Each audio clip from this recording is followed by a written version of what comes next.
Oke, kali ini kita berada di situasi yang agak berbeda, vibes-nya agak chill-chill gimana gitu ya. Karena kita lagi ada di cafe Titik Koma dan kita bakal pakai untuk sementara tempat ini untuk melakukan debat-debat panas kita. Seperti biasa, kita udah punya banyak segmen debam ya. Kalian bisa perhatikan di video-video sebelumnya seperti apa lawan-lawan kita. Dan seperti biasa, grafik kita selalu naik. Selalu mulai lawan om-om, lawan sesama konten kreator, lawan sinefil. Nah, ini adalah waktu dimana puncak final boss ibarat kalau di game nih. Ini ngasih ekspektasi banget. Final boss banget nih ya. Jadi gue kayak anjing, gue kayak bakal mampus kali ini. Seperti biasanya mungkin masih baik yang pihak gue, tapi gak tahu kali ini apakah gue akan di pihak para ngelantur corps. Kita sambut semuanya, Bang Andri. Jangan di final bossin gitu, beban dong gak gitu? beban dong, masih banyak yang lebih jago gitu, cuma nggak muncul tapi di kamera cukup aja. final boss lah. Oke, boleh diperkenalkan. Halo guys, nama saya Andri, mungkin taunya di PSR kali ya, yang PSR yang konten kreator yang sering dibilang agak males itu ya. Play Stop Rewatch ya kalau katanya. Emang males sih gitu. Ya begitulah kalau sudah makmur gitu. Buset, siap. Udah kelihatan sombong-sombongnya seperti apa ya. Kalian udah dapat gambarannya ya. Jadi mungkin kalau misalnya kita perhatiin dari kandidat-kandidat debat yang sebelumnya itu kayak agak segan mungkin ya, karena kita belum terlalu gimana. Tapi yang satu ini agak berbahaya ini. Saya takut ini. Gak gitu dong, gak persiapan juga nih, jangan gitu. Jangan. Oke, yaudah. Untuk segmen debam kali ini, kita bakal masuk di topik Top 20 IMDb. Kalian tahu sendiri, situs IMDb itu udah terkenal untuk setting film-film rating yang terbaik-terbaik tuh. Kalian bisa perhatikan tuh ya. Nah, kali ini khusus kita bakal ambil dari top 20 IMDb doang. Ya, terakhir kita lihat kok peringkat 7-nya tuh 20-nya 7 ya. Ya, Peringkat 20-nya tadi 7, di peringkat 1 ada The Shawshank Redemption. Nah, kalian bisa cek sendiri list-listnya nih, mungkin gua kasih Pak di sini ya. Tolongnya editornya silakan ya. Editor. Silakan ya. Nah, tuh. Jadi itu list-list memang film-film yang mungkin kalian juga udah anggap anjing ini film bagus-bagus semua, dan kali ini kita bakal ranking 5 yang terbaik. Top 5 film dari top 20 ranking IMDb gitu. Jadi mungkin gua bakal kasih tahu dulu seperti biasa cara bermainnya seperti apa. Ya. Boleh. Rulesnya dulu. Jadi rulesnya seperti biasa. Mungkin gue mulai dari top 5 dalam waktu 3 menit. Baru nanti akan dibalas sama Bang Andri selama 1 menit. Habis itu gue 1 menit lagi, Bang Andri 30 detik, dan gue terakhir 30 detik. Oh. Udah kayak capres ya? Udah baca pres. Ya, jadi oke, nggak usah banyak bacot ya. Langsung kita mulai dari peringkat 5-nya gue dulu ya, yuk. Bentar dulu ya. Kita kayaknya perlu memberikan sedikit wejangan untuk kalian semua. Silakan yuk diputar dulu ke arah 2 orang. Nah, kalian bisa perhatikan di sini karena tadi gue udah bilang kita lagi ada di Titik Koma. Jadi ini kopinya memang juga mantap sekali ini ya. Coba Bang, boleh dicobain Bang? Ini yang kopi susu Tiger ya. Yang ini adalah caramel macchiato. Mantap banget men. Ini sweet and creamy nih, Sweet and creamy, kita coba ya. Kalau buat gue ya, yang caramel macchiato-nya sih kayak ada sedikit hint asinnya dari karamelnya. Jadi ada salty and sweetness-nya gitu. Jadi nggak cuma sekedar bitterness-nya, tapi ada salty-nya, jadi kayak ada balancing-nya gitu. Gue suka nih, creamy, enak. Itu gimana? Kopi susu Tiger ya? Iya. Ini basically ya kopi susu lah ya, Susu. manis gitu, creamy. Gue nggak jago nih. Nggak jago juga. Karena kita tiba-tiba mendadak jadi kuliner ya. Jadi mantap cuy. Pokoknya adlibs gini, pokoknya ke Titik Koma gitu. Iya, Titik Koma ya. Cabangnya udah di Indonesia lebih dari 50 kan. Jadi mantep kalau kalian pengen daripada kafe-kafe yang lain, kalau ada Titik Koma tuh di wilayah terdekat di Google Map, langsung Titik Koma. Oke, langsung yuk. Gas.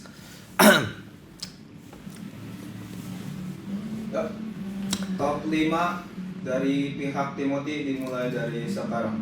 Oke, di peringkat 5 dari top 5 IMDb ranking menurut gua itu adalah Forrest Gump dari tahun 1994 ya. Jadi Forrest Gump ini buat gua kenapa gua bener-bener taruh 5, bahkan ya kalau kita perhatikan top 20 IMDb yang bakal kita list ini itu semuanya dewa. Jadi gua susah banget menentukan listnya nih. Apakah siapa yang bertaruh 5, 4, 3, 2, 1. Tapi Forrest Gump gua bisa masukin dalam ranking 5 gua karena dia ada balancingnya antara hal yang mainstream sama yang gak mainstream gitu. Dalam artian apa? Dalam artian mainstream itu bisa ditonton semua orang. Kalau misalnya kita perhatikan kayak mungkin beberapa film-film yang ada di top 20 IMDb ini gak bisa buat semua orang. Mungkin kayak orang yang perlu memperhatikan secara sinemanya, secara technicality-nya, secara sinematografinya. Tapi Forrest Gump untuk semua orang pun bisa, karena dari segi penceritaan ya hanya menceritakan seorang Forrest Gump yang dari kecil bukan autis sih, memang punya keterlambatan belakangan karena IQ-nya nggak nyampe 75 ya, 75 lah kira-kira ya, tapi kita diceritakan hidup dia seperti bulu yang ada di opening scene-nya Forrest Gump. Kalau kalian perhatian ya, dengan musiknya Alan Silvestri, terereng teng teng teng teng teng, itu kan flow bulunya, kita bisa lihat terbang. Ya ini filosofinya si Forrest Gump, Taoisme, kalian kalau perhatikan kan, hidup seperti air yang mengalir, begitu aja kayak bulu itu. Dan ya sepanjang film yang kita lihat ya Forrest Gump yang tiba-tiba bisa dari awal yang dikira punya keterlambatan belakang mental, dibully, tiba-tiba dia jago lari, tiba-tiba dia masuk jadi atlet rugby, tiba-tiba dia bisa ikut tentara, perang, ketemu satu temen yang konyol itu kan, yang mau jualan udang, terus tiba-tiba dia bisa jadi atlet maraton, tiba-tiba bisa jadi atlet pingpong, ya. Jadi semua hal random itu, semua hal yang bener-bener kita nggak bakal prediksi dalam sebuah film yang kita tonton. Kalau misalnya kita mau nonton, kita kan pengen development karakter, kita pengen pendalaman karakter. Forrest Gump, dari awal pendalaman karakter, pengenalan seperti ini, nanti ketemu masalah, mulai jatuh, habis itu ada bangunan lagi. Itu kan 8 sequence yang selalu kita perhatikan di film-film pada umumnya. Tapi itu tidak berlaku untuk film Forrest Gump, dimana kita bener-bener dikasih lihat apapun yang terjadi sangat random. Dan bukannya hanya dalam hal yang positif, memang dalam hal positif Forrest Gump itu luar biasa. Dia ketemu sama John Lennon, dia ketemu sama JF Kennedy, presiden, bahkan ketika pembunuhan presiden itu dia benar hadir di situ. Jadi memang situasi kehidupan nyata yang ada di film Forrest Gump, di kehidupan nyata di sini itu ada di film Forrest Gump dan diracik sedemikian rupa, bahkan sampai kayak smiley face emoticon itu, ya itu ada loh di film Forrest Gump, dimana ada yang bawa-bawa baju buat dielap sama Forrest Gump pas dia lagi maraton, pas dielap gini kan kotor, malah bentuknya muka smiley face. Itu kan lucu banget, maksudnya kayak semua hal yang terjadi di dunia nyata dimasukkan dalam narasi yang ada romansnya, ada lucunya, bahkan ada adegan sedihnya ketika mamanya meninggal, ya kan, ketika Jenny meninggal istrinya, ketika Baba meninggal sahabat best friend-nya dia. Jadi balance banget antara komedi, sedih, seru, tegang, nano-nano, luar biasa nih film. Itu dari gua. Gimana balesnya? Bingung gua. Udah siap? Berapa menit? 1 menit. 1 menit doang? Gila, ngomongin apa? 1 menit. Oke. Dimulai dari sekarang. Bagus pemaparannya ya. Wih, kok jadi di review? Gua kasih nilai 11 dari 100 sih. Waduh. Jangan. Gimana ya? Gue jujur sih, gue udah lama nggak nonton Forrest Gump ya. Waktu nonton ini gue nontonnya waktu SD SMP, kayaknya lupa gue gitu. Cuma mungkin yang bisa gue komentarin dari sekian banyak dari top 20 IMDb, kalau Forrest Gump masuk ke dalam top 5 kayaknya sih masih kurang lah ya, masih kurang bisa argumentatif lah gitu. It's a good movie, cuma as a movie adaptation juga, gue udah baca novelnya juga, kemudian ditarik ke dalam sebuah film, gue ngerasa kalau dibandingin sama another 19 kandidatnya sih, ya mungkin dia masuk nggak masuk top 5, top 10 lah. A lot of things, a lot of attributes yang gue ngerasa film ini terlalu mainstream-ish aja gitu loh. Dan kebanyakan gimmick doang menurut gue. Oke. 1 menit dimulai dari sekarang. Oke, mungkin dalam hal mainstream yang tadi Bang Andri bilang, gue setuju sekali. Bahkan ketika banyak orang bilang film Forrest Gump ini overrated, kita compare sama film tahun 1994 yang ada The Shawshank Redemption, ada Pulp Fiction gitu. Bahkan Best Picture-nya kan yang menang Oscar Forrest Gump. Memang kalau bilang overrated gue setuju. Menurut gue dua film itu mungkin, ya terutama Pulp Fiction menurut gue di atas. Tapi dalam artian kayak Forrest Gump ini bisa mengkombinasikan yang tadi gue bilang gitu, antara hal yang mainstream sama hal yang menurut gue jarang terjadi di film-film pada umumnya. Penceritaan yang tidak umum tapi bisa dinikmati dalam berbagai emosi yang ada. Gue jarang banget nonton film yang bisa gue tonton berulang-ulang, tapi banyak hal yang bisa gue temukan juga dalam tontonan gue yang berulang-ulang itu gitu. Jadi karena dalam hal ini kenapa gue masukin di peringkat 5, karena menurut gue paket lengkap, paket komplit. Itu selalu gue bilang film terbaik itu paket komplit, dimana gue bisa merasakan segala elemen, segala suasana yang pengen gue tonton aja ketika gue menonton film. 30 detik ya? Ya. Oke. 30 detik dimulai dari sekarang. Iya, gue sih straightforward aja ya. Film ini mungkin jadi fenomenal, jadi rame, jadi overrated karena pada masanya bikin film yang kayak begini modelnya tuh dikit gitu loh. Dikit banget. Untuk yang mainstream-ish ya, kalau kita ngomong yang cinephile mode mungkin banyak banget, cuma nggak kelihatan dan underrated aja. Jadi gue nggak heran sih. Cuma Masa selevel ngelantur, masa masukin gini ke top 5 lu yang bener aja bro. Mulai. Come on. Mikir-mikir lagi dan terus ngelantur deh. Oke. Terakhir ya, 3 detik ya. Ya, 30 detik dimulai dari sekarang. Oke, silakan. Nanti gue pengen lihat peringkat 5-nya seperti apa Bang Andri. Cuman gue harus setuju ketika kita mau ngomongin ini film Forrest Gump, kalau kita ngomongin cinephile enggak banget. Karena ini mainstream sekali. Tapi justru dalam hal yang mainstream ini in a good way sekali. Maksudnya kayak orang yang nonton film ini bisa menonton ini dengan sangat nyaman, tapi tanpa mengurangi aspek sinematografi, acting. Bahkan Tom Hanks, man, menurut gua salah satu yang bikin film ini gila ya Tom Hanks ketika menjadi seorang yang IQ 75 benar-benar terasa. Bahkan peran dia paling ikonik dari film lainnya film Forrest Gump buat gua. Udah. Oh nggak asik nih, nggak bisa jadi closure ya? Oh, terakhir gue ya? Oh gue langsung masuk top 5 ya? Berarti masuk yang Apa top 5 gue tadi? Oke. Lupa gue. Nah, siap. Berapa menit? 3 menit? 3 menit. Oke. 3 menit dimulai dari sekarang. Ya udah deh, top 5 mainstream, gue balas mainstream juga. Top 5 gue tuh The Matrix.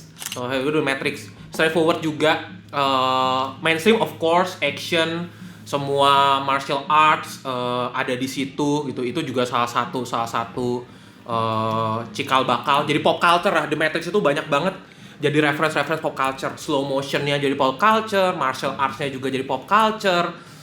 Temanya juga tentang teknologi versus humanity gitu, ngomongin soal eksistensialism. Di situ juga banyak. Kalau kita ngomongin triloginya juga ngomongin tentang banyak banget gitu, tentang savior dan lain-lain gitu, banyak banget analogi tentang value filosofi lah, banyak banget lah, terlalu banyak untuk dibahas gitu.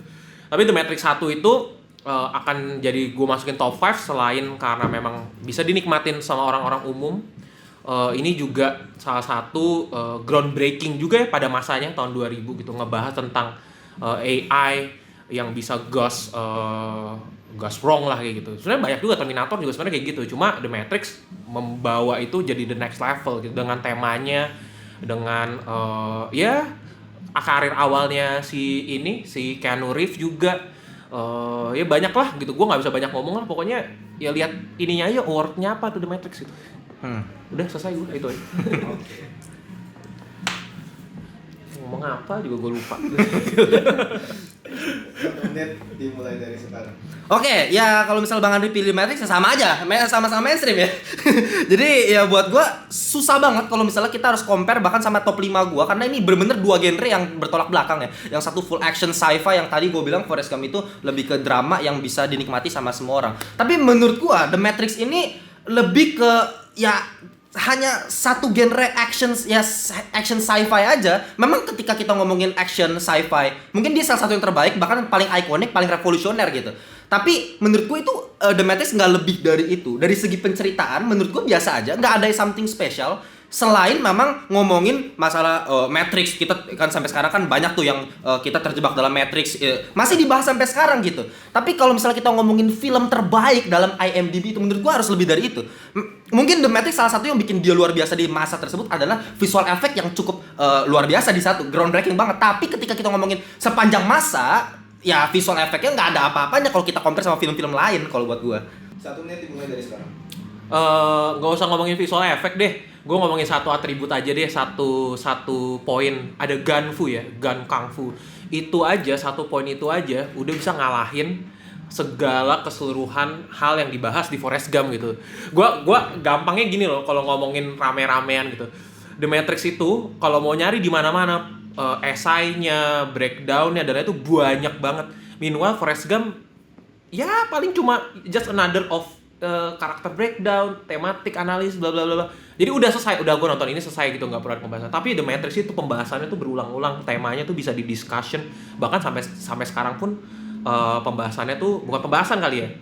Temanya itu terus growing, terus in development dan nggak akan lekang oleh waktu mau dibahas sampai kapanpun. Tapi kalau Forrest Gump, I think those kind of the movie yang bakal ya udah hilang aja udah dengan zaman gitu. Tapi kalau The Matrix sih nggak akan hilang dengan zaman sih. Saya tegang gue. 30 detik dimulai dari sekarang. Ya seperti yang gue harapkan, memang sulit sekali nih untuk membalas Bang Andri ya. Tapi buat gue The Matrix memang gue setuju banget ketika ini bisa diskusiin sampai kapanpun itu karena memang konsepnya kuat sekali gitu. Kalau kita mau ngomongin konsep, mungkin The Matrix di atas Forrest Gump. Kita ngomongin filosofi dan lain-lain. Tapi menurut gue Forrest Gump secara eksekusi menurut gue jauh lebih rapi daripada The Matrix karena ini film yang ya lu mau tahun zaman segitu pun maksudnya bisa dinikmati sampai sekarang. Kalau sekarang mungkin anak muda sekarang secara visual nggak bisa tahan sama The Matrix. Oke. 30 detik ya? Anjir gue harus bikin punchline apa deh. Oke. 30 detik dimulai dari sekarang. Kalau The Matrix aja secara visual dianggap kayak gitu, Forrest Gump apa kabar? Itu lebih di bawah aja The Matrix, come on lah. Come on gitu. Terus eksekusi dengan baik. Kalau The Matrix saya dianggap eksekusinya di bawah kurang baik gitu, apalagi Forrest Gump, come on gitu. Nggak apple to apple. The Matrix tuh well executed in so many levels, come on gitu. Udah. Oke. Deg-degan gua. Oke ya, kita sudah di top 5 gua tadi ya. Berarti nanti kita masuk di top 4-nya. Top 5 gua sama Bang Andri. Udah sekarang kita masuk top 4 langsung ke Bang Andri. Ya, susah sih ya kalau ngomongin Forrest Gump sama The Matrix terlalu jauh ya. Jadi kita coba langsung aja masuk ke Bang Andri. Gua perasaan peringkat 4-nya apa? Aduh, top 4 ya. 3 menit. Ya, top 4 3 menit dimulai dari sekarang. Top 4 gue Quentin Tarantino, Pulp Fiction. Sebenarnya banyak film Quentin Tarantino yang gue lebih suka daripada Pulp Fiction, cuma yang ada di list cuma itu doang ya. Dan ini juga salah satu yang overrated. Orang-orang ngomong, oh Pulp Fiction, padahal sebenarnya juga nggak bagus-bagus amat gitu. Sebenarnya gitu. Sebenarnya juga nggak bagus-bagus amat, tapi di compare sama yang lain, oke lah masuk top 4 lah. One of the best movie-nya dari Quentin Tarantino. Mungkin kalau kita ngomongin analisa, tema, sinematografi, scripting, bla bla bla bla itu nggak cukup gue ngebahasin dalam waktu 3 menit. Cuma mungkin poin yang mau gue sampein adalah film ini mengambil banyak referensi dari most of my favorite gitu, Stanley Kubrick gitu. Itu banyak banget ngambil referensi itu gue lihat. Ada juga dia juga ngambil referensi dari ini juga my most favorite juga Akira Kurosawa gitu. Jadi banyak shot, angle, treatment naratifnya juga gitu. Itu gue suka banget. Dan of course ini original, ya nggak original banget sih, tapi adaptation screenplay yang oke lah gitu, execute-nya oke lah. Salah satu film yang kalau bisa kita lihat, kalau ada angle begini, oh ini Quentin Tarantino banget, Pulp Fiction banget. Nah ini nih salah satu, gue tuh suka sama film-film tuh yang bisa jadi reference sama banyak film-film lain gitu. Dan Quentin Tarantino did a good job di Pulp Fiction.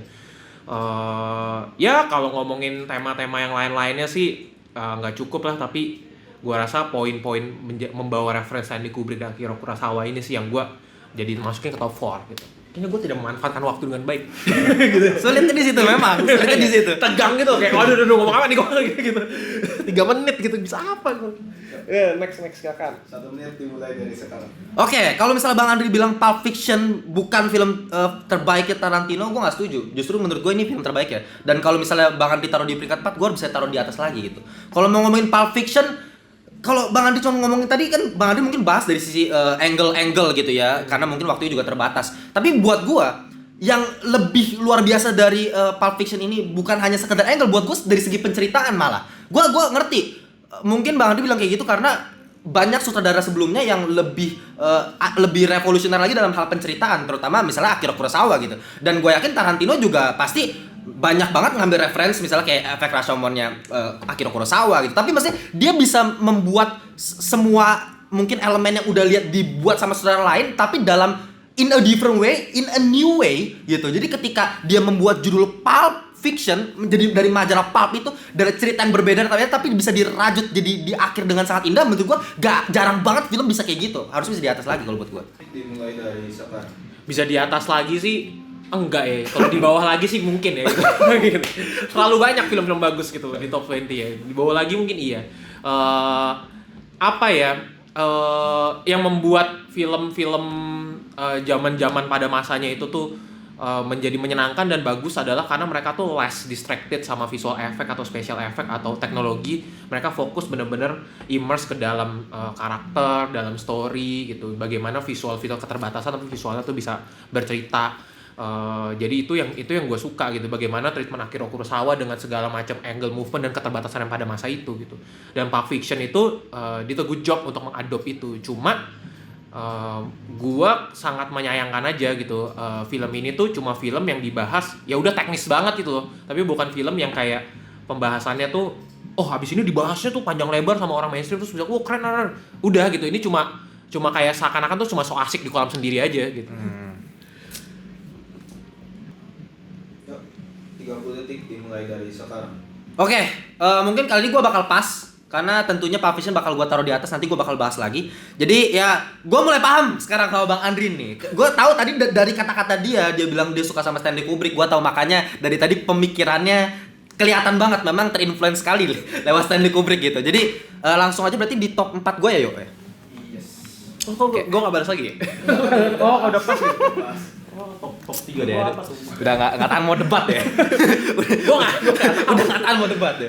Oke. Top 4 dari pihak Timothy dimulai dari sekarang. Oke, di peringkat 4 film terbaik dari top 20 IMDb menurut Ngelantur, gua taruh 12 Angry Men gitu. Kenapa gua taruh 12 Angry Men? Karena dalam keterbatasan yang luar biasa super duper gila dalam cuman satu ruangan ya, selain itu cuman di opening sama di ending itu di luar ruangan, tapi sisanya benar-benar cuman di ruangan dengan 12 orang. Gimana caranya lu bisa ngedirect 12 orang dengan baju yang hampir sama, dengan warna hitam putih, dengan cuma dialog, dengan gak ada musik.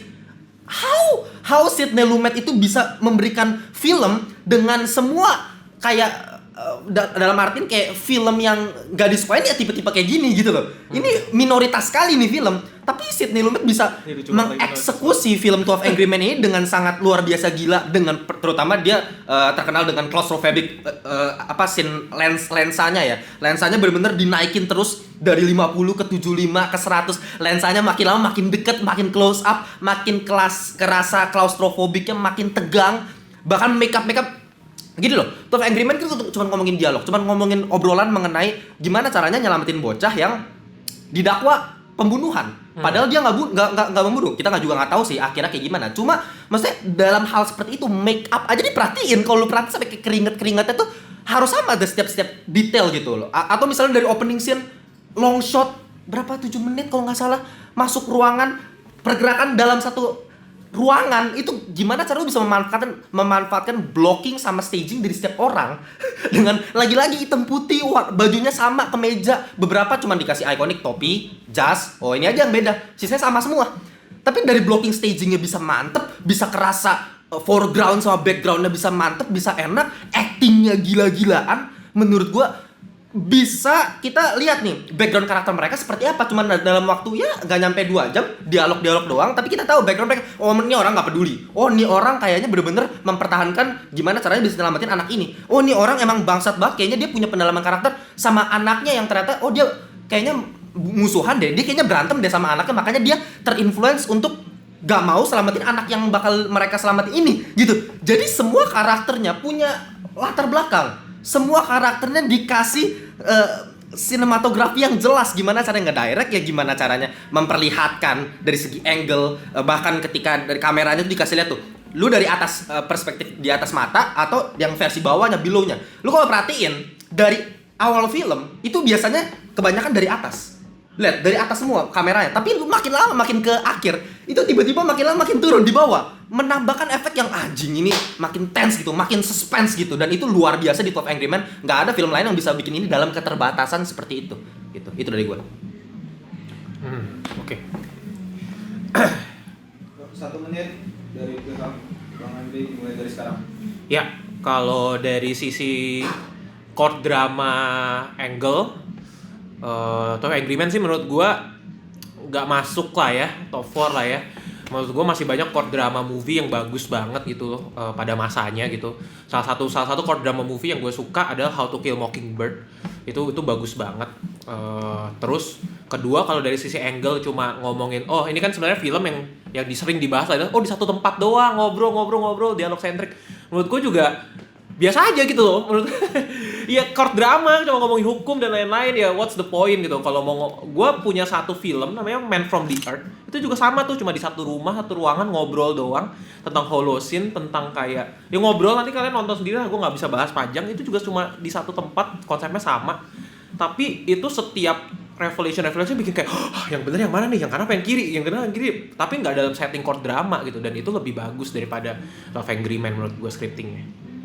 1 menit dari pihak Bang Timothy dimulai dari sekarang. Oke, ya kalau misalnya kita mau ngomongin court drama, mungkin Bang Andri lebih bahas dari sisi gimana caranya dari skrip ya. Tadi mungkin Bang Andri ngomongin dari segi skrip, kenapa bisa lebih dibikin tegang, kenapa bisa dibikin lebih kayak anjing ini yang mana yang bener. Oke, gue paham, dan mungkin itu bukan hal yang bisa lu dapatkan dari nonton 12 Angry Men. 12 Angry Men itu memang bukan tipe lewat cerita yang bikin kita bingung sama sekali, benar-benar bingung gimana caranya. Kayak misalnya kayak Anatomy of a Fall mungkin menurut gue lebih secara penceritaan lebih oke. Tapi lagi-lagi dari segi teknisnya, karena ya ini film 1950-an men, hitam putih men gitu loh. Gimana lu bisa bikin setiap angle-nya itu berasa, memang meskipun tanpa skrip yang gak lu super duper luar biasa spesial, bahkan ketika di akhir pun gue ngerasa pengen something dapat yang anjing, gue pengen lebih mantep lagi nih endingnya. Tapi kenapa endingnya cuma seperti ini? Gue juga dapat sih perasaan seperti itu pas nonton 12 Angry Men.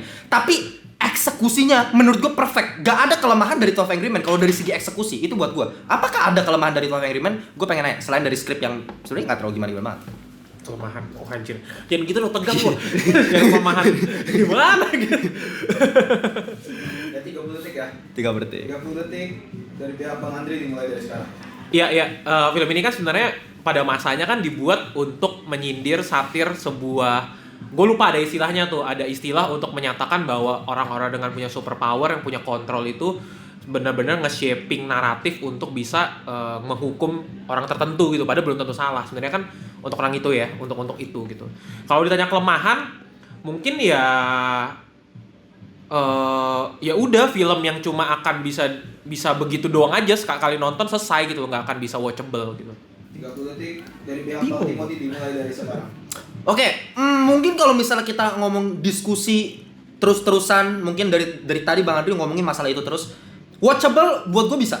Watchable bisa. 2-3 kali bisa. Memang bukan tipe yang kayak sampai bisa lu bahas terus, lu nonton terus. Enggak. Memang mungkin ya beberapa kali. Tapi buat gue tetap aja ini film lagi-lagi enggak ada kelemahan. Tadi Bang Andri enggak jawab kelemahannya menurut gue gitu. Selain memang mungkin ada film yang lebih bisa didiskus lagi gitu. Tapi maksudnya dari segi eksekusi lagi-lagi itu highlight utama gue. Oke. Top 3 dari pihak Bang Timothy dimulai dari sekarang. Oke, top 3 dari Top 20 IMDb menurut Ngelantur adalah Schindler's List, ya, filmnya Steven Spielberg. Yang kalau misalnya kita mau ngomongin topik Holocaust movie, menurut gue nomor 1. Gak tahu apakah Bang Andi setuju sama gue, apakah masih ada film yang bisa mendebat itu. Tapi ya for sure buat gue ini nomor 1 kalau ngomongin Holocaust movie. Dan menurut gue memang ini topik yang sangat bisa ngedrive penonton untuk merasakan emosi terhadap filmnya. Karena film yang luar biasa adalah film yang bisa mengacak-acak hati penonton. Itu selalu gue bilang. Dan Schindler's List berhasil melakukan itu semua. Tapi kenapa gue masih taruh di peringkat 3? Karena buat gue, ya gue hanya merasakan perasaan depresi selama nonton film ini. Gak lebih dari itu. Hanya itu doang. Tapi dalam ngomongin satu perasaan depresi ini yang terbaik gitu loh. Gue gak pernah ngelihat Steven Spielberg bisa bikin film kayak gini. Steven Spielberg selalu terkenal dengan film-film heartwarming, family friendly, atau film-film thriller seperti Jurassic Park atau Jaws. Tapi dia bisa bikin film biopic kayak begini, men. Dengan musiknya John Williams yang lagi-lagi autis banget kalau buat gua gitu. Sampai si John Williams dengerin musiknya dia sendiri, orang main biola itu musiknya Schindler's List, sampai nangis dia, bos. Karena memang secara perasaan bisa dibuat sedemikian rupa sehingga kita nonton Schindler's List dari awal hitam putih, lu ikutin dialog-dialog itu selalu mencekam. Ralph Fiennes, ya, pemeran Voldemort, bisa memberikan peran antagonis yang sangat mengerikan. Kita kesel banget. Tapi tokoh utama kita bisa dibilang kayak nggak musuh-musuhan juga gitu loh. Jadi semuanya terasa sangat-sangat realistis karena memang ini film biopik. Dan di akhir pun klimaksnya pun dapat banget ketika memang dia nyesel gitu. Kayak anjing, kenapa gue nggak bisa jual mobil gue aja nih, gue bisa dapetin 10 orang nih dari sini. Ini list orang yang gue bakal selamatin, orang-orang Yahudi ini. Itu perasaan itu menurut gue one of a kind gitu. Menurut gue jarang banget film yang bisa ngedrive penonton sampai se-emosional, sampai masuk ke dalam perasaan the deepest gitu ya. Ya selain Schindler's List ini menurut gue gila banget mungkin salah satu film terbaik Steven Spielberg. Gue penasaran apakah apa yang bisa membantah film Schindler's ini bisa masuk di top 3 buat gue penasaran lihat banget. Ini kesannya kayak gue nyari bantannya buat ya gitu. Ya udahlah, kita sikat. 1 menit dari pihak Bang Andri dimulai dari sekarang. Schindler's List ya, ngomongin tentang Holocaust, Jewish dan lain-lain ya. Menurut gua sih Schindler's List terlalu narsis ya. Karena dibuat Hollywood gitu loh. Steven Spielberg pula lagi ngerti apa mereka tentang Holocaust gitu loh. Menurut gua banyak banget film-film Jerman yang lebih bisa depicturing the Holocaust dan lain-lain. Kayaknya The Pianist juga masih lebih oke deh gitu. Terlalu narsis sih menurut gua.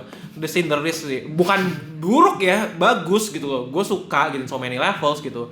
Cuma narsistik aja sih kalau misalnya dianggap sebagai film yang bisa menggambarkan Holocaust gitu. Terlalu ya namanya juga Hollywood movie ya. Mereka jadikan ini sebagai propaganda untuk ngasih tahu bahwa oh American is very good, is a superpower country gitu yang baik gitu. Makanya ya gitu lah, jadi terlalu narsis gitu. 1 menit dari pihak Bang Timothy dimulai dari sekarang. Terlalu narsis. Mungkin enggak, tapi jujur kalau misalnya kita mau ngomongin narsis, mungkin bisa gue setuju gitu. Karena mau ngomongin Amerika, Hollywood, ya memang yang pengen mereka masukin apa ya? Image dunia mengenai Amerika, gimana caranya dimasukin lewat satu karakter si Oscar Schindler ini ya. Bener-bener aja gue setuju sama Bang Andri. Tapi buat gue selain dari itu, menurut gue ini film yang memang bagus aja. Kalau misalnya kita compare sama The Pianist misalnya tadi, memang secara kekejamannya mungkin, secara kengeriannya mungkin bisa ditampakkan lebih gila dari The Pianist ketika ada kakek misalnya jatuh dari atas gitu dengan kursi roda, ya mungkin lebih gila. Tapi Schindler's List ini menurut gue secara dimensi itu layernya menurut gue jauh lebih kompleks. Dari ngomongin kengerian, dari ngomongin apa, menurut gue ini ngomongin masalah karakter. Ada karakter Yahudi yang bantuin ini, ada peran Nazi yang seperti ini gitu. Jadi banyak hal yang bisa kita nikmati dari film Schindler's List dari sekedar kekejaman doang gitu. 30 detik dari pihak Bang Andri dimulai dari sekarang. Ya, gue ada satu film, lupa gue nama judulnya apa, tapi gue suka sama endingnya. Endingnya tuh adalah ketika jadi ceritanya bapak sama anak gitu kejar-kejaran, terus endingnya tuh kayak bapaknya ngelamatin anaknya cuma ngeliat bapaknya tuh dibawa ke belakang terus kayak dibantai, tapi kita dari perspektif anaknya aja, terus kayak dibawa, terus anaknya nggak tahu, have no idea kenapa bapaknya. Gue lupa sama film itu apa, tapi film itu lebih bagus menggambarkan Holocaust dibanding Schindler's sih menurut gue. Terakhir ya. Nggak legit nih kalau gue nggak tahu nama filmnya. Kurang sinofile gue. 30 detik dari pihak Bang Timothy dimulai dari sekarang. Ya, lagi-lagi ya, mungkin kalau misal kita harus ngomongin penggambaran Holocaust, banyak mungkin yang lebih bagus, banyak yang lebih ngeri. Karena kalau ngomongin Holocaust pasti negatif gitu loh. Pasti kengerian itu yang kita pengen. Tapi memang dari judul kan Schindler's List, itu yang di-highlight, itu yang menjadi main title dari film ini, yang menggambarkan gimana caranya menyelamatkan orang-orang ini. Gitu. Sampai di akhir pun kesedihan itu yang kita tangkap lewat musiknya, lewat actingnya. Itu sih dari gua mengenai film ini yang luar biasa. Oke, gue lupa nomor 3 gue apa ya. Ini udah ya? Berarti top 3-nya? 3 di gue. Oke. Bener ya? Oh iya, bener. Ya, siap. Top 3 ya? Oke. Top 3 dari pihak Bang Andri, 3 menit dimulai dari sekarang. Ya, gue mau berangkat ke crime mob Italian mafia. Tapi pasti kalian bakal berpikir kalau gue akan memilih Godfather kan? Tentu tidak dong. Gue tahu nih. Saya akan memilih Goodfellas gitu. Goodfellas mungkin lebih modern dibanding Godfather gitu. Martin Scorsese mungkin lebih belajar banyak dari Godfather, kolaborasi dengan Robert De Niro dan banyak macam. Tapi dalam hal Godfather itu kan diadaptasi dari novel ya. Gue baca juga novelnya. Itu bagus banget, memang berhasil digambarkan dengan sangat baik. Cuma Goodfellas ini menurut gue lebih original, lebih membumi, lebih benar-benar bisa menggambarkan sebuah Italian mob dengan sangat amat relatable mungkin buat kaum New York ya, orang-orang New York. Kalau Godfather itu lebih ya karena mungkin ada satu karakter yang sangat amat jadi figur yang keren banget, ya itu yang di milking habis-habisan gitu, namanya Godfather gitu.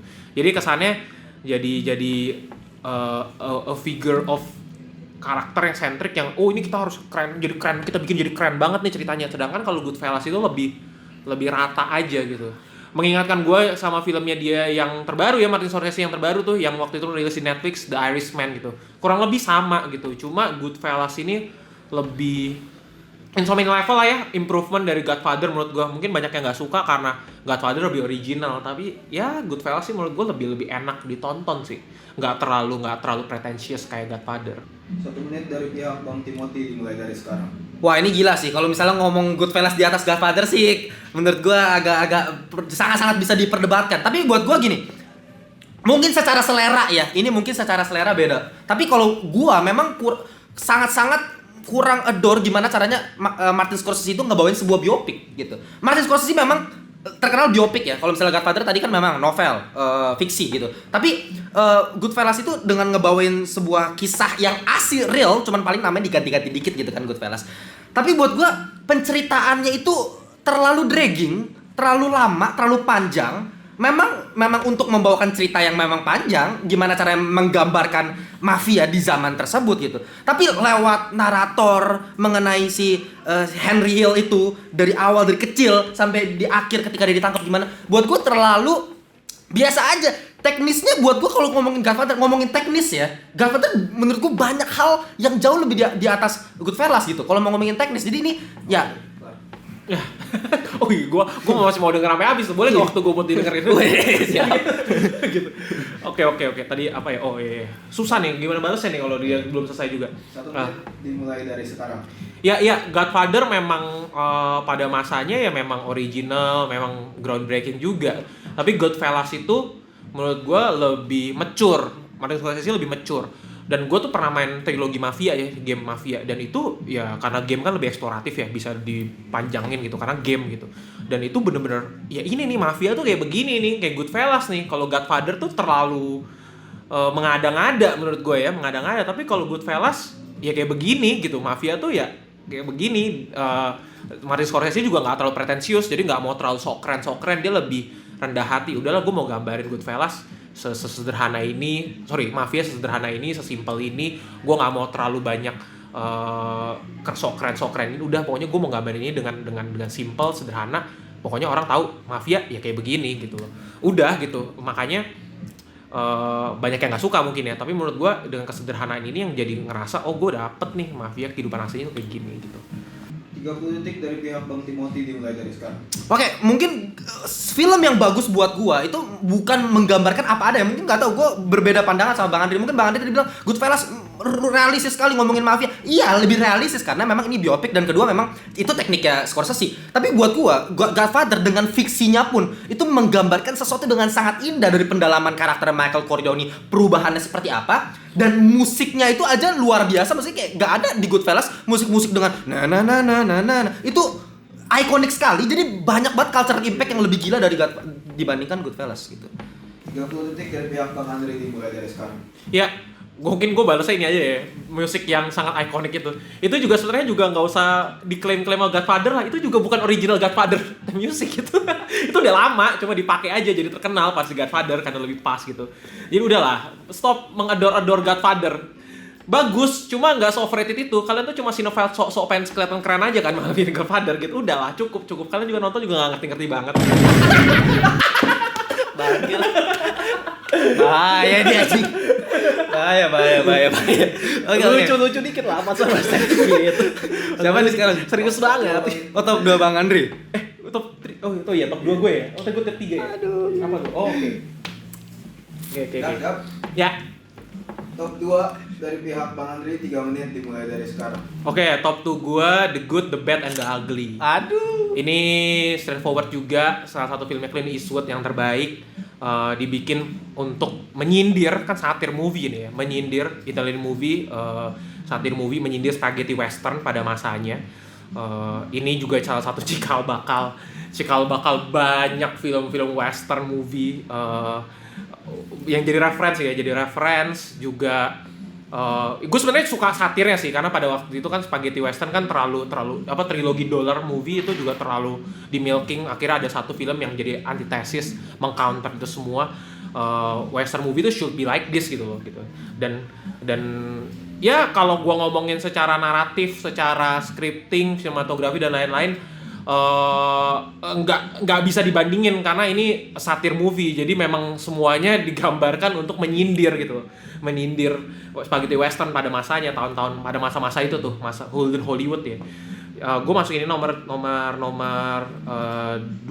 untuk ya memberikan refreshment lah gitu, biar nggak bosen kesannya sok bagus gitu. Ini gue bukan sok keren juga, ini simple aja sih gitu, karena itu juga satu lagi background musiknya kan juga kan dari Ennio Morricone kalau nggak salah ya, tahu lah itu juga salah satu komposer yang cukup banyak yang akhirnya jadi reference salah satu komposer zaman sekarang kayak Hans Zimmer pun juga referensinya ke dia gitu. Banyak banget lah gitu, jadi gue suka sih film ini, gue masukin top 2 lah dibanding yang lain gitu, karena ya menjadi reference sama banyak hal dan nobody knows this movie itu sekeren itu gitu. Taunya kemungkinan dibenci kan karena Clint Eastwood pada saat itu kan jadi ini kan kena skandal, makanya pada nggak suka, jadi kayak kena cancel gitu. Padahal ya to be fair aja lah gitu, produk ya produk gitu, karya pisahin dong personanya gitu.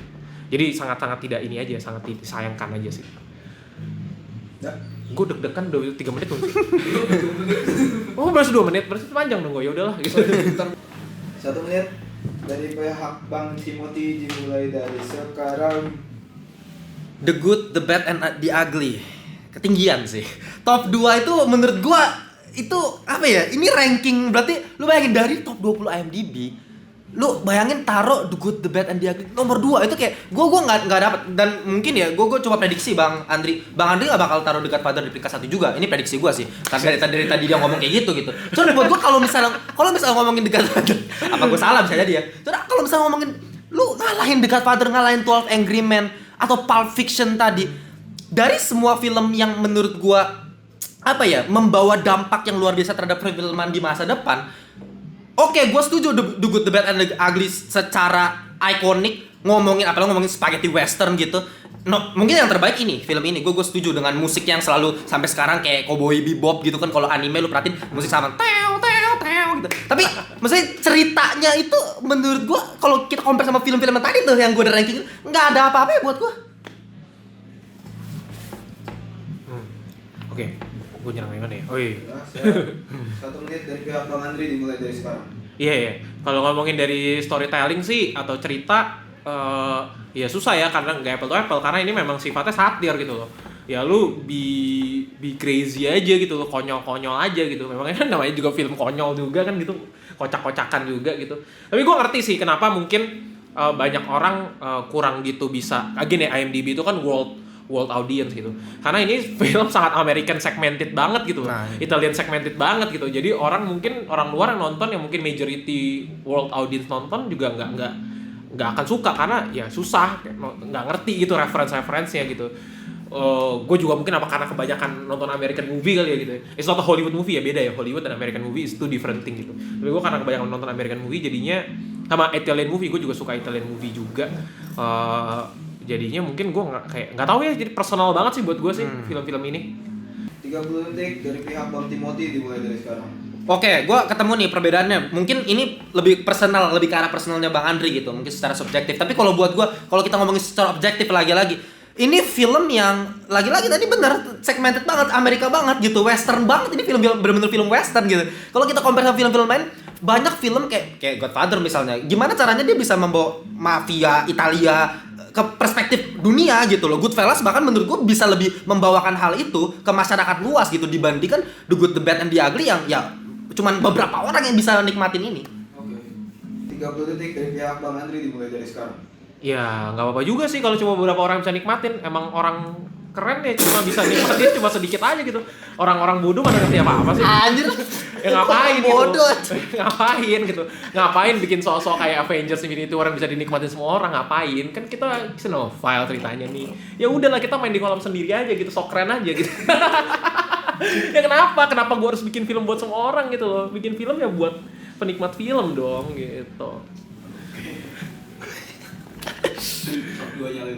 Gini ya, gue kayak Oke ya, kita akhirnya sampai juga di top 2-nya gua. Lumayan panjang di perjalanan. Biasanya kalau kita ngomongin debam-debam sebelumnya lebih banyak ada pas-pas gitu. Ini dari tadi full. Full ini diskusi. Full diskusi karena memang gak jelas. Kacau. Cuma gua suka. Maksudnya pandangannya beda banget. Nanti kita lihat, mungkin seleranya juga beda banget ya gue sama Bang Andri. Mungkin kita masuk di top 2-nya gue ya. Oke. Top 2 dari pihak Bang Timothy 3 menit dimulai dari sekarang. Oke, di top 2 dari ranking top 20 IMDb menurut Ngelantur gua taruh Pulp Fiction. Ya. Oke, ini menurut gua no debat. Orang bilang Reservoir Dogs atau Inglourious Basterds, buat gua nomor 1 tetap Pulp Fiction. Kenapa? Karena ini adalah penceritaan yang menurut gua cukup sangat luar biasa, jenius sekali gitu. Di masanya nggak ada orang yang bikin cerita kayak begini. Cerita yang dari awal lu lihat prolognya seperti apa, orang yang tiba-tiba ngerampok di restoran gitu, tiba-tiba lu masuk ke cerita yang berbeda, ya kan, dengan Samuel L. Jackson dengan penadaan acting yang menurut gue cukup luar biasa di film itu. Abis itu kita masuk dengan orang yang lagi sedang transaksi tinju supaya dia kalah gitu kan di ronde berapa. Jadi kayak ini cerita apa? Tapi maksud gue kayak dari cerita yang berbeda-beda, gue nggak dibuat bingung sama sekali. Gue nggak dibuat kayak apa sih gitu. Gue nggak pernah sama sekali nonton Pulp Fiction kayak gitu. Jadi ini film yang bisa dinikmati sama semua orang, dan gue yakin kayak orang mainstream pun bisa banget menikmati film ini gitu. Hanya dengan karena setiap gini loh, setiap scene yang dihadirkan dalam film Pulp Fiction ini semuanya berbobot, semuanya secara sinematografi mantep, semuanya secara actingnya mantep, semuanya secara bahkan kayak soundtrack ya, lu tahu Tarantino sendiri selalu pakai soundtrack, apa yang dia suka dia masukin aja gitu. Tapi ya itu yang membuat kayak ini film apa adanya aja gitu, bener-bener let it flow aja, let it go gitu. Dan setiap scene-nya ketika dia mau bikin suspense, kalau kalian inget misalnya kayak pas Mia lagi overdosis gitu kan, lu perhatiin suntik, lu dari yang awalnya ada kacau, lo one take long shot, mobil hancur datang nabrak gitu kan, kacau gitu kan, tiba-tiba Tarantino bisa bikin jadi suspense, jadi pelan, di slow motion, ditaruh macro shot, kesuntikan, ke ekspresi close up, tegangnya dapet pas itu, bap, itu namanya fase men. Jadi fase enak sekali. Atau misalnya ketika di akhir adegan bener-bener action, lu bayangin musuh yang ketemu di jalanan itu kan kayak, ini konyol banget men nih film gitu. Sebenarnya konyol, kayak film yang absurd aja kalau misalnya kayak The Good, The Bad, and The Ugly, ya absurd. Tapi menurut gua itu terlalu segmented. Sedangkan Pulp Fiction dengan keabsurdannya ini sangat bisa masuk di otak manusia pada umumnya gitu loh. Kayak bisa, jadi Tarantino itu bisa merajut kisah-kisah yang terpisah ini dalam satu piece benang merah yang enak banget. Di akhir sama sekali kita nggak bingung, sama sekali pas di akhir adegan itu kayak kita kayak, oh ini patternnya gitu loh. Dan jarang mungkin orang beberapa kali bikin film-film kayak gini, tapi nggak ada yang bisa sampai bikin diferensiasi sebeda ini loh gitu loh. Ada 2 orang yang konyol, ada 1 orang yang tiba-tiba yang mereka dance gitu kan, ada 1 orang yang lagi balas dendam. Jadi bener-bener beda ceritanya kan. Makanya tadi gua ngomongin tuh judulnya Pulp Fiction. Ini ngomongin majalah pulp yang memang ya dengan majalah cewek seksi di depan itu kan, itu ceritanya beda-beda. Memang itu pengen dihadirkan Tarantino. Jadi nggak kayak seakan-akan kayak dibuat keren-kerenan. Emang ini film bagus aja, film yang aneh dan bagus gitu. Bingung gua. Bingung ngomong apa gua. 1 menit dari pihak Bang Andri dimulai dari sekarang. Ya. Legit sih pembahasan itu. Cuma sama lah argumennya kayak tadi. Gua tuh sangat nggak suka kalau ada film dijadiin referensi untuk orang-orang tuh terkesannya jadi cinephile, dan Pulp Fiction ini salah satu film itu gitu. Dan kalau ada film itu dipakai untuk biar dikira orang tuh terkesannya cinephile tuh, berarti film itu sebenarnya jadi mainstream. Makanya tadi kan dibilang kan bisa dinikmatin semua orang gitu. Dan again ya, it's not one of the best ya, it's not the best version of Quentin Tarantino yang menurut gua yang ada gitu, bukan Pulp Fiction. Terlalu overrated banget menurut gua Pulp Fiction. Reservoir Dogs tadi sempat di-mention, itu juga menurut gua lebih baik daripada Pulp Fiction. Gue bingung sih mau ngebahas apa, karena tadi udah sempat dibahas. Intinya sih gitu sih, terlalu overrated lah mungkin keywordnya lah ya.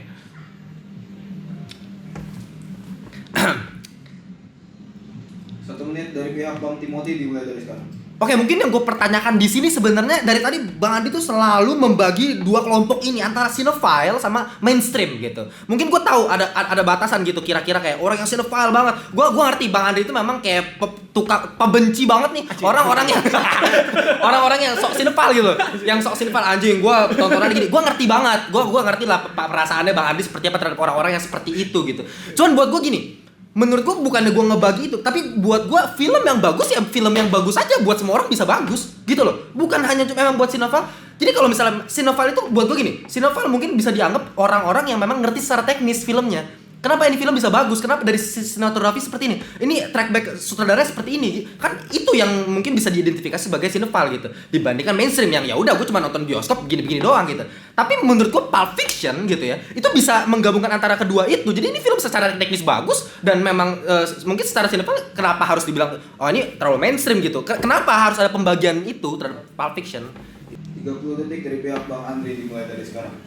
Ya, kalau yang film bagus itu dibilang adalah bisa dinikmati semua orang, harusnya Avengers itu film bagus dong gitu.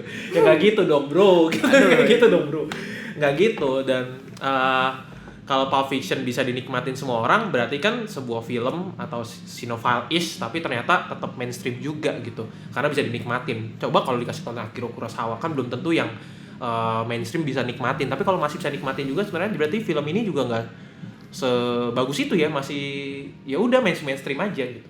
Gue beli minum kan ya? Minum aja santai. 30 detik dari pihak Bang Timothy dimulai dari sekarang. Oke, buat gua keliru ya kalau misalnya kita harus compare bahkan sama The Avengers, beda dong bang, nggak bisa lah. The Avengers itu kan itu film superhero yang emang buat anak-anak pun bisa suka gitu loh. Orang-orang yang nggak ngerti masalah sinematografi itu bisa suka. Itu kan ngomongin mainstream Avengers, oke lah. Tapi maksud gue yang kayak bisa dinikmati semua orang tapi dalam sinema itu tetap bagus ya. Contohnya Pulp Fiction ini, karena maksud kita bisa bedah. Memang secara teknis ini luar biasa, secara penceritaan luar biasa, secara acting luar biasa. Nggak kayak The Avengers, masa di-compare sama The Avengers gitu. Jadi maksud gue Pulp Fiction tuh habis ya waktunya ya. Tapi nggak apa-apa, kita langsung berarti top 1 gua, nanti top 1-nya Bang Andri. Jangan punchline-nya gue banget nih, gue kalau jelek kayak hujat gitu nanti. Oke, ya. Siap? Oke, berarti langsung ke top 2-nya. Top 1 gua ya. Oke. Ya, siap. Jangan deg-degan dong. Jangan gitu dong. Oke, yuk.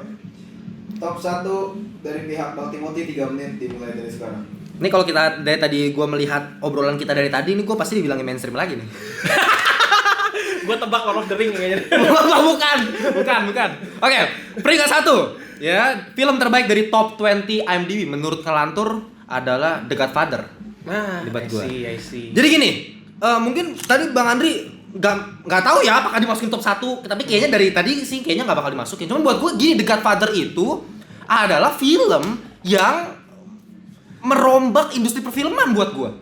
Gitu. Yeah. Banyak film yang seperti Godfather. Contoh misalnya kayak Seven Samurai yang even gak masuk top 20 IMDb gitu. Itu merombak perfilman. Tapi Godfather itu menurut gue dari segala elemen itu luar biasanya, menurut gue beda kelas sih dibandingkan bahkan sama Goodfellas gitu. Goodfellas mungkin lebih terasa real, oke gue setuju. Tapi The Godfather itu dari segala elemen film itu mantap, karena film itu kan menurut gue kayak satu produk tertinggi dari kesenian ini buat gua ya, karena lu bisa dapetin semuanya dari production, acting, itu kan film itu ngomongin seni semua tuh, visual, dan itu Godfather gua dapetin semua gitu, mulai dari Michael Corleone yang menurut gua kalau Godfather sama 1 sama 2 menurut gua bagusan 1 ya kalau buat gua ya, karena ya ini kita dapat the balancing antara dua karakter utama, antara Vito Corleone sama Michael Corleone, kita dapat tuh perbedaan mereka seperti apa ya kan, tapi ceritanya cukup enak tuh, perubahan karakter Michael di awal yang nggak mau ikut bisnis keluarga sampai di akhir itu jelas, dan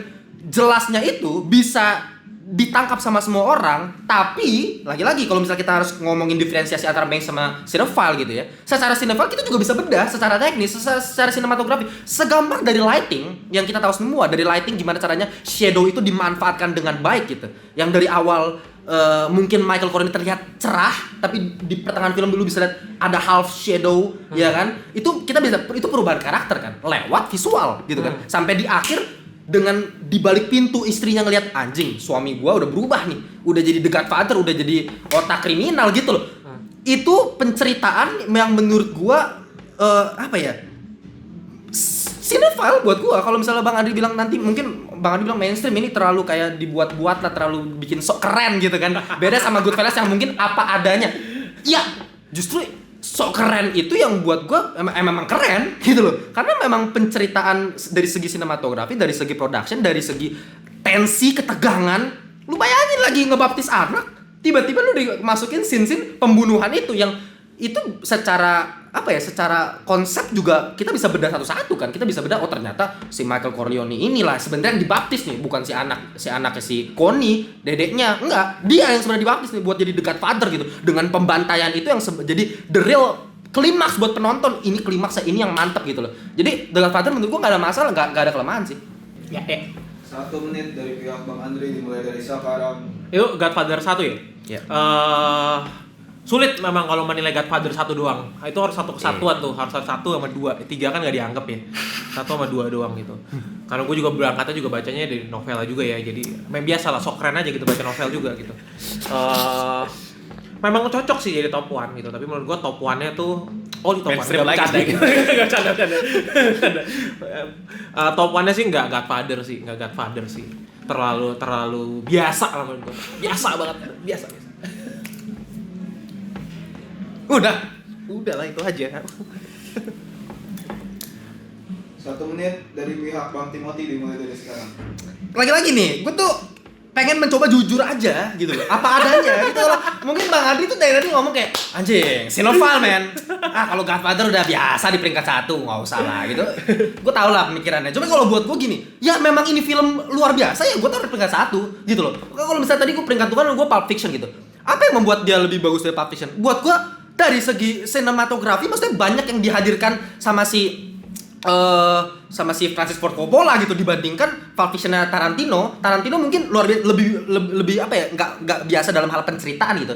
Tapi Godfather itu secara penceritaan mungkin ya satu linear timeline, tapi mesti setiap scene-nya itu bisa menghadirkan scene yang sangat ikonik, sangat bisa gue bilang culture impact-nya cukup tinggi gitu untuk masyarakat di zaman sekarang. Dengan scene yang kita bisa bedah, bisa kita diskusin sampai sekarang, nggak ada masalah. Buat gue penasaran nih, Bang Andi bilang kenapa bilang kayak bahkan top 5 aja nggak masuk gitu. Apa permasalahan utamanya? Gue pengen tahu. Oke. Permasalahan utamanya ya. Oke, gue kasih. 20 detik dari pihak Bang Andre dimulai dari sekarang. Permasalahan utamanya adalah terlalu biasa gitu. Kalau nomor 1 Godfather kayak ketebak aja. Orang suka nonton film tuh nomor 1 Godfather. Kelihatan gitu loh, kayak ya udahlah, pasti orang mainstream juga kalau udah baru pertama kali nonton film bagus pasti kayak top 1 Godfather. Basic. Itu permasalahan gue, basic gitu.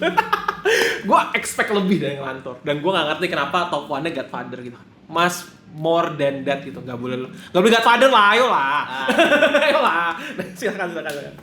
30 detik dari pihak Bang Timothy dimulai dari sekarang. Lagi-lagi ya, kalian tahu kan track record ngelantur kan seperti apa gitu. Gue selalu jujur gitu sama kalian. Kalau emang top 1 Godfather, nggak usah dikeren-kerenin soal taruh berapa gitu. Itu Godfather buat gue nomor 1. Gak ada kelemahan gitu.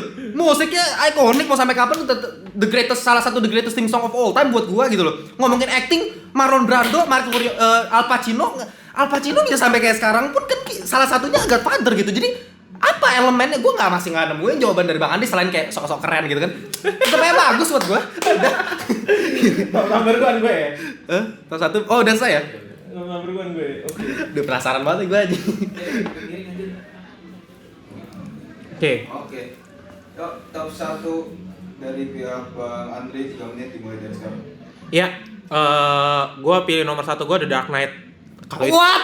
What the hell, man? Itu kalau gue cosplay jadi Manus Fendrian. Kalau Yoven masih pilih The Dark Knight kayaknya. Anjing gue hampir kena serangan jantung gue.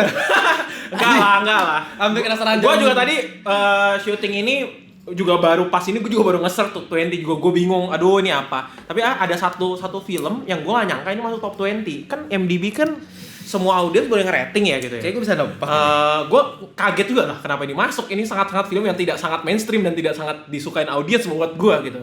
Tapi gue memilih One Flew Over the Cuckoo's Nest. Nah kan gitu. bener gila prediksi gue anjing. Gue suka Jack Nicholson, jadi ini salah satu film yang gue tonton. Jadi gue nonton banyak film Jack Nicholson gitu. Bahkan yang film yang terbarunya tuh yang paling recent tuh kan film kocak ya gitu. Jadi gue juga nonton, padahal yang gak bagus-bagus sih filmnya. Tapi gue suka gitu. Ini simpel aja sih kenapa gue milih ini. Di Oscar itu cuma ada 3 film yang menyabet bahasanya, memenangkan piala The Big O. The Big O tuh 5 nominee yang paling penting. Major, masing penting, dan menang 5-5-nya. Salah satunya adalah film ini gitu. Jadi menurut gua, argumen gua simple nih, top number 1 yang menang 5 Oscar siapa lagi selain itu. Jadi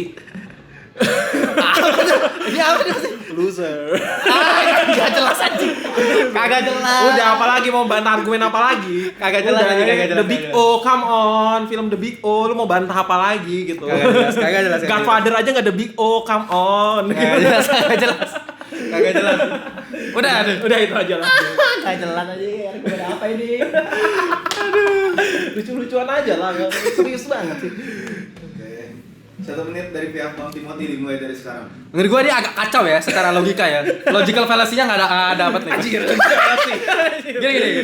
Nggak. Menurut gue kalau misalnya ngomong Big O, Oscar, nggak bisa lah. Oscar itu kan pertandingan gitu kan. Academy Award.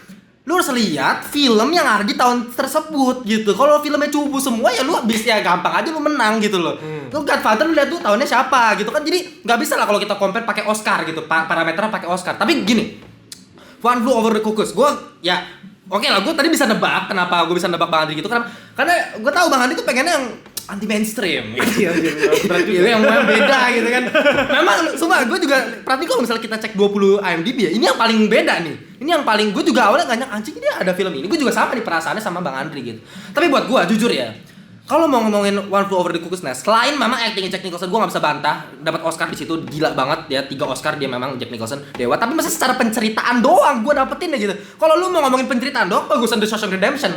Oke. Kebayang. 1 menit dari pihak Bang Andri dimulai dari sekarang. Kalau argumennya berdasarkan pada masa di compare Shawshank Redemption juga kayak gitu nggak sih? Shawshank Redemption juga kalau diadaptasi dari novel, kalau rilisnya juga di waktu yang berbeda juga nggak akan menang-menang banget sebenarnya. Tapi One Over the Cuckoo's Nest masuk jadi The Big O, menang The Big O itu with that kind of quality gitu loh. Gue kalau bahas panjang lebar 1 menit nggak cukup ya. Dari karakterisasi, plot, tema, angle, cinema, itu banyak banget yang bisa kita breakdown sebenarnya. Again gitu, ini nggak terkenal karena sutradaranya juga sutradara yang bukan yang mainstream juga, yang bikin series banyak film yang kemudian banyak gitu. Cuma ya film-film klasik juga kan, itu film klasik juga, temanya filmnya juga nggak mainstream, temanya juga unik gitu. Ya mungkin apa ya? Ya gue gak punya argumen lain sih selain The Big O gitu. Gak jelas. 30 detik dari pihak Bang Timothy dimulai dari sekarang. Ya lagi-lagi gue nggak nemuin argumen nih dari Bang Andri, maksudnya kayak selain karena anti mainstream tadi ya, buat gue kalau kita compare jujur, maksudnya kita ngomongin jujur-jujuran sama compare sama film Bang Andri tadi 5, 4, 3, 2 itu yang lain lebih bagus gitu loh. Memang secara penceritaan keren, kalau misalnya ngomongin quality dia bisa Big O tadi karena memang quality. Setuju, gila actingnya gila, penceritaan sinematografinya luar biasa gitu. Tapi ya ini cuma nggak lebih sekedar penceritaan mengenai orang pura-pura sakit jiwa karena nggak mau masuk penjara. Cuma cerita itu doang gitu loh. Kalau kita compare sama film lain. Udah. Timothy nih mungkin. 30 detik dari pihak Bang Andri dimulai dari sekarang. Timothy ngelantur yang meremehkan. Meremehkan ini. Semua 5 film tadi sutradaranya kalau disuruh ngomongin film ini itu semua juga hormat sama film ini. Gak hormat sama film ini. Wah, sangat ngeremehin film ini. Gila nih Bang, gila. Netizen enggak sih, pasti gue diserang sih karena ngelantur Cops kan mainannya kan majority ya gitu ya. Kayak demokrasi kita ya. Jadi sorry tetap ini ya, tetap top 1 lah, lebih layak dibanding film-film yang lain gitu. Only top 1. Udah. Gak jelas argumennya aja. Oke, kita berarti sudah selesai ya debatnya yang memang agak tidak berfaedah ya. Kayaknya susah. Ternyata ngebahas sesuatu dalam waktu 3 menit nggak persiapan, 1 menit 30 detik tuh bikin kayak bingung mau ngomong apa. Jadi gue ngerti sekarang perasaan orang capres kemarin ya, paslon itu ya. Iya. Bingung gitu. Jadi gue gini, mungkin kalau misalnya kita compare, tapi gue sering gini, gue respect banget sama Bang Andri gitu. Kalau misalnya gue harus compare sama lawan debat gue sebelumnya ya, meskipun tadi gue agak banyak banget yang kayak gak setuju, banyak yang kayak aneh banget gitu argumennya Bang Andri gitu. Tapi maksudnya Bang Andri bisa ngebawain sesuatu yang berbeda dari gue gitu, dia ngebawain perspektif berbeda, dan itu yang gue harapkan dari debam gitu. Debam itu kan gunanya adalah apa? Perbedaan kontradiktif antara 2 argumen yang beda gitu supaya ada dialektikanya kan, biar kalian dapetin tuh gitu kan, biar kalian dapat kayak oh ini Bang Andri meskipun agak tolol pembahasannya tapi gue suka nih gitu loh mas gue, dan itu yang gue harapkan gitu. Jadi kalian bebas mau pihak siapa, nanti kalian tulis komentar, tapi jujur Bang Andri ya, kayaknya yang mungkin di sini agak lebih saingan, maksudnya kayak antara Ngelantur Corps nih kayaknya bisa lebih milih Bang Andri nih, kayaknya di video ini doang nih. Enggak Yang lah. maksudnya kayak bisa lebih Tetap ngelantur. Tapi secara majority pasti gue menang karena yang tolol-tolol biasanya yang menang gitu. Kan gue tinggal joget aja gitu. ya, coba saya kayak kalian boleh tulis di kolom komentar dari top 20 atau bahkan top 250 MDB. Sebenarnya kalau misalnya ngomongin top 250 MDB tetap menurut gua kayaknya yang bakal gua taruh di atas tetap yang top 20-nya sih. Kalau gua ya, kalau mungkin kalau Bang Andri yang Banyak kayaknya tadi sempat skimming bentar kan kayaknya kenapa ini masuk top 25 sampai gue bilang top 30 enggak boleh nih gitu. Kayaknya banyak sih susah ya selera gitu again. Selera. Subjektif selera banget. Gua kayaknya kalau ada film Stanley Kubrick udah masuk nomor 1 kayak gitu. Susah gitu. Yeah. Pasti di counter juga gitu. Iya. Selera lagi-lagi mungkin selera. Tapi gini, kalau misalnya gue di ngelantur nih Bang, kalau gue tuh mungkin lebih ke yang seleranya tuh bener-bener gue ilangin nih selera gue gitu. Kalau gue kan sutradara favorit gue kan Tarantino ya.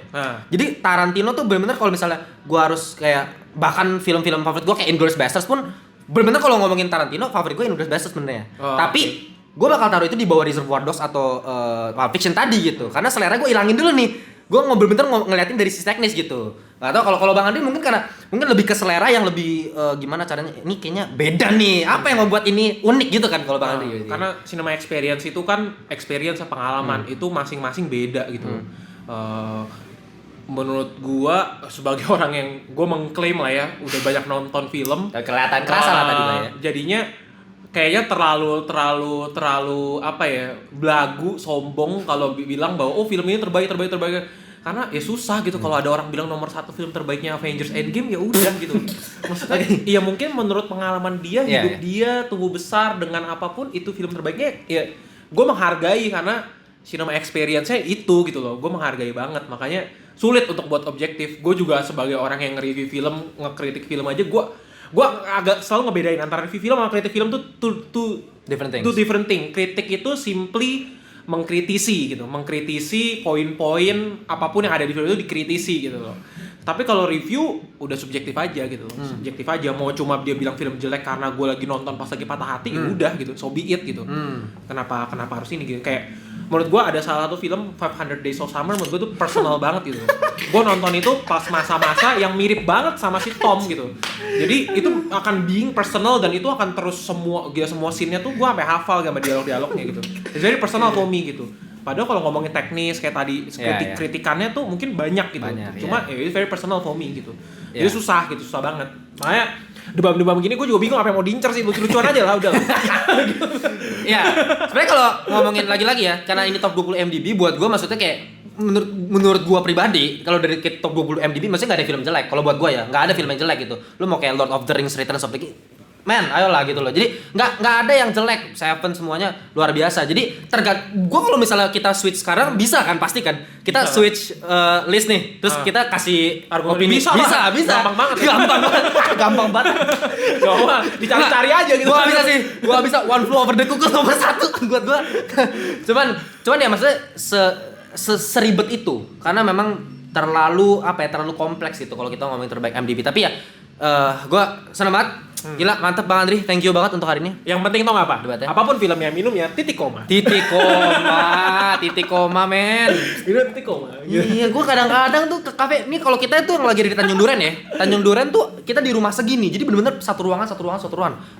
Secara vibes enak kan ya? Enak. Vibes enak banget. Nongkrongable. Buat Iya. kerja juga bisa. Kerja kelompok kalau sekolah kan kampus. Gue bisa kayak duduk di sini nonton film, pasang headset, minum kopi titik koma udah bisa gue. Mantap gila ini titik koma ya. Silakan. Linknya gue taruh di bawah tuh kalau misalnya pengen cari outlet titik koma gitu ya. Oke, gitu aja untuk debat kali ini. Kalian tinggal tulis di komentar kalian lebih setuju sama pendapatnya mana gitu ya. Oke, gitu aja kita. Jangan lupa juga baju official merchandise Ngelantur semua gue yang gambar sendiri, gue desain. Baju-bajunya bisa dicek ya, keren-keren semua. Ada juga kolaborasi sama PSR, tapi tinggal satu kayaknya ya. Tinggal satu. Tinggal satu kayaknya ya. Gak apa-apa, limited lah itu. Iya. Dan membership community kita udah punya ya, cuman mulai 1.000 per hari udah dapetin live tambahan, nanti ada Discord discuss, ada video khusus, banyak lah ya. Ini membership community, membernya udah banyak, tinggal join aja. Grup Telegram kalau misalnya ngobrol-ngobrol sama Ngelantur Corps, sama ngomongin film sama TV series gitu ya. Sama Instagram Playstop Rewards, video YouTube Playstop Rewards, TikTok juga sama. Ada website juga playstoprewards.com. Kita sih mungkin gak aktif ngelantur ya, jadi subscribe ngelantur aja lah. Ya tapi jujur maksudnya kalau ngomongin pengetahuan film ya, gue jujur gue harus akuin Bang Andi di atas gue jauh. Iya enggak lah. Jauh sama-sama enggak, lah. jauh terus guys, terus jauh banget. Gua jadi jarang nonton sekarang. cuman kalau debat tadi gue tetap menang ya. Ya kasih dah. Oke, yaudah gitu aja. Kita coba di video berikutnya. Bye bye semuanya. Semua.